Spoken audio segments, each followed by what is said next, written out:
Hello there, you're watching the press preview, a first look at what is on the front pages as they arrive. And it's time to see what's making the headlines. This evening, we're joined by the columnist Carole Malone and the editor of the Courier, David Clegg. Thank you both so much for joining us this evening.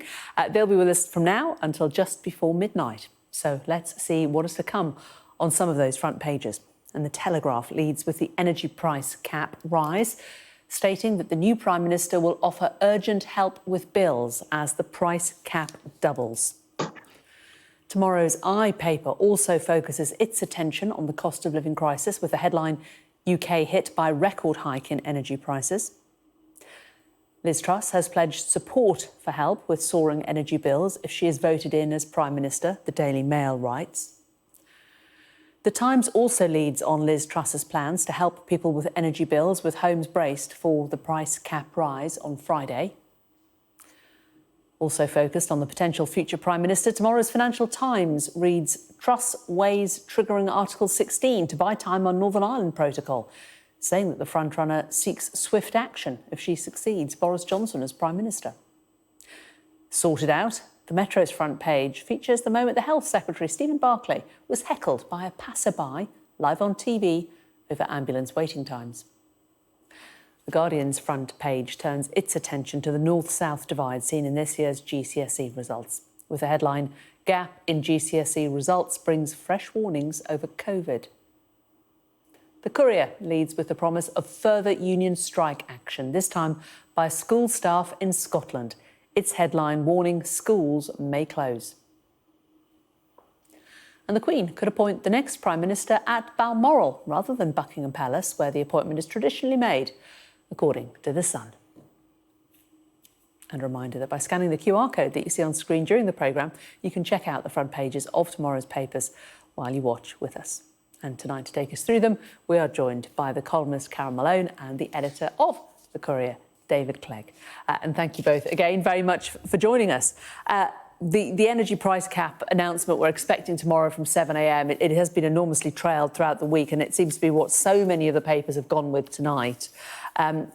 Just talking about it in the last hour, it could go up by £1,500, and that could be the first rise of many to come.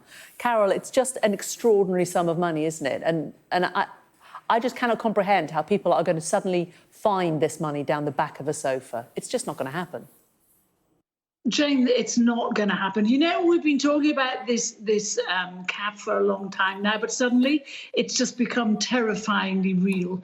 And the idea that households are going to be able to pay double what they're now paying is beyond. And yes, the government are talking about, we're saying, Nadhim Zahawi, the Chancellor, was saying that as soon as the new Prime Minister is elected, and on September the 5th, if it's Liz Truss, which we think it's going to be, she's going to make some speedy announcements on how to help people. And there are lots of options on the table, and I was reading them and I was thinking, God, if any of these happen, they'd be good. They're saying they could increase the £400 to every family. They could scrap the VAT on energy bills, which would save households at least 5%.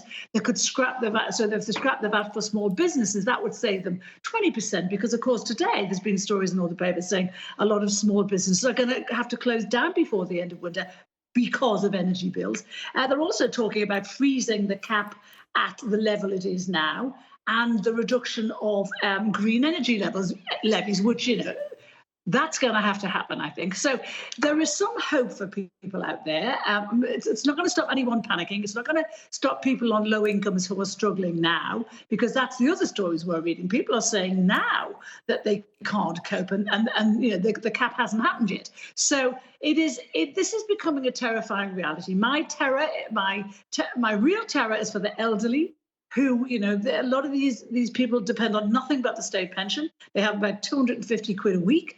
And it's just, in fact, that's an exaggeration. They don't have as much as that. It's less than 250 a week. And they're going to have to heat their homes. I mean, I fear that a lot of elderly people are going to die this winter, because even now, I was on a TV show recently where they were talking about one old lady said she was staying in bed even now, so she didn't have to get up to switch the gas on, to cook, to do stuff for herself. So if it's like that now in August, God only knows what it's going to be like. Because it's been the summer.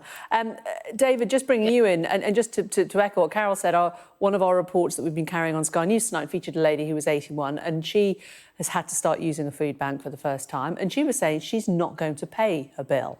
And you know, do you think many people are going to be following her example, that there are going to be people who are just going to say, I just can't afford to pay it and I'm just not going to pay it?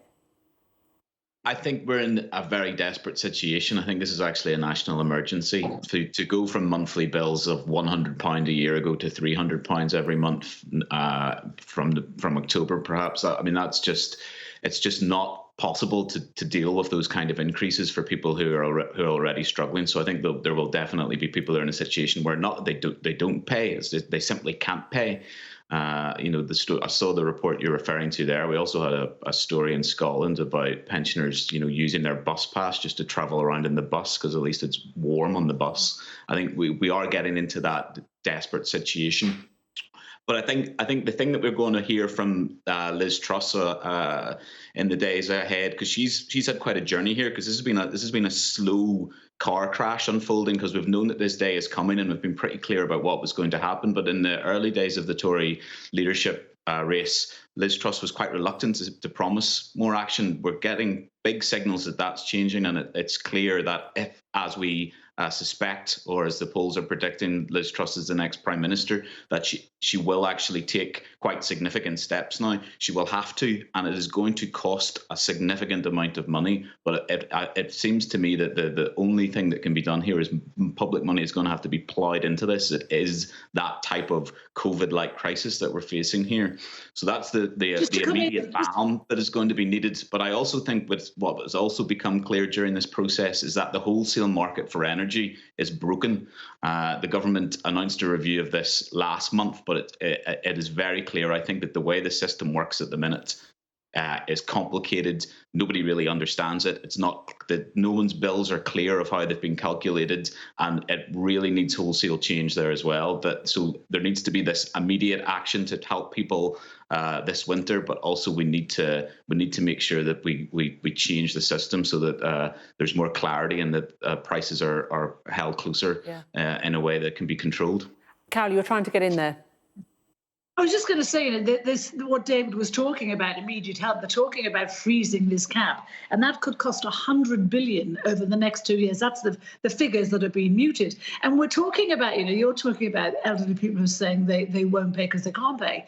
What worries me about that, because I think there'll be a lot of people, not just the elderly, who would be like that. And there's this "Don't Pay" campaign around now, but that frightens me too, because if they don't pay, it doesn't mean they're never going to have to pay. It means that debt is going to follow them around for the rest of their lives. They could be dragged into court. They could be, you know, they could have a criminal record as a result of this. And that can't be allowed to happen to the poorest people in this country, which is why the measures have to be put in place, as David says, as quickly as they possibly can be. We're told they will be. So Nadeem Zahawi said today they would be in the days after Liz Truss, if it's her, comes to power, they would be put in place. But, you know, as David says, it is almost too late. You know, everyone's on their summer holidays at the moment. No work is being done in Downing Street. These plans should have been hatched weeks and weeks ago and in place for October, but they haven't been.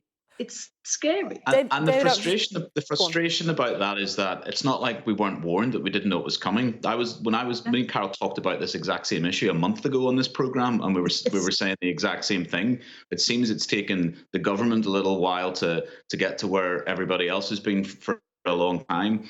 And I think the reporting on this in the papers tomorrow is quite interesting, because there's clearly been a briefing from the Liz Truss camp and from the Chancellor. And they're making the point that the main driving force between these price rises is the war in Ukraine, and they're blaming Vladimir Putin. They're saying people can't be made to suffer because of what Vladimir Putin is doing. So if they are characterizing this as a weapon of war, then I think the argument there for significant government intervention to protect people who are going to be the victims of this is even heightened more. So it will be really interesting to see exactly what they do and how they direct this money, because there is a very immediate political choice coming for the new Prime Minister, and the stakes couldn't be higher, really. And Carole, in terms of who that new Prime Minister will be, I mean, you know, most money is on Liz Truss, but, you know, it's not over until the fat lady sings, is it? But the poll that Sky News carried out today showed that she was bottom of all the leaders in terms of people's confidence and how she would handle what is to come. That is a problem, isn't it?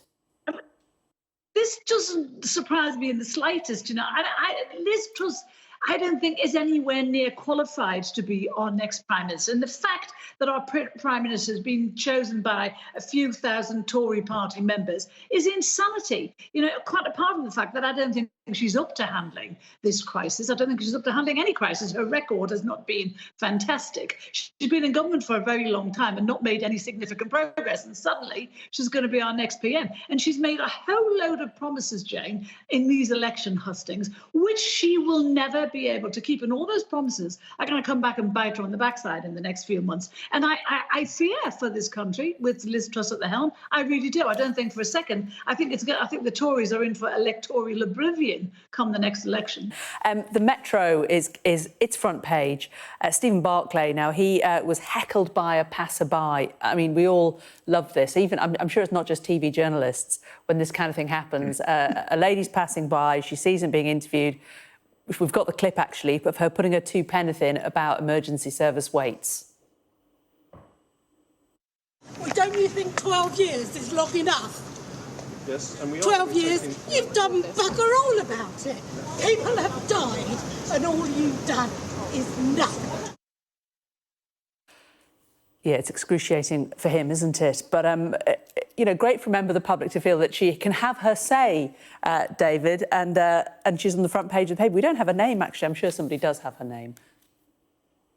I think what was great about it was a very good ambush, because she was while she was angry and passionate about the issue, she was also pretty succinct. I'm glad that the bad language was used there, so I don't need to repeat exactly what she said. But I think it does show the level of anger with this. We've seen some horrifying statistics and some really terrible cases where the human cost of this. And I think everyone understands that COVID and the pandemic and the NHS more widely has been under so much pressure from that. But also it is right that the starting point for this has been that the NHS has been underfunded for years and years, and so with this crisis is boiled over. So I think yeah, it was a funny moment. I thought the camera operator there was doing very well not to look gleeful as it was unfolding with the camera running beside. But I think it highlights the anger about a much more important issue. There's a lot of anger. Carole? Well, it's not strictly true to say the NHS has been underfunded. It's had 136 billion this year and more for COVID on top. But I mean, I love women like this lady. We'll find out her name in the morning, I'm sure, because, you know, because Steve Barclay could say nothing to that. It's not strictly true to say the Tories have done what she said.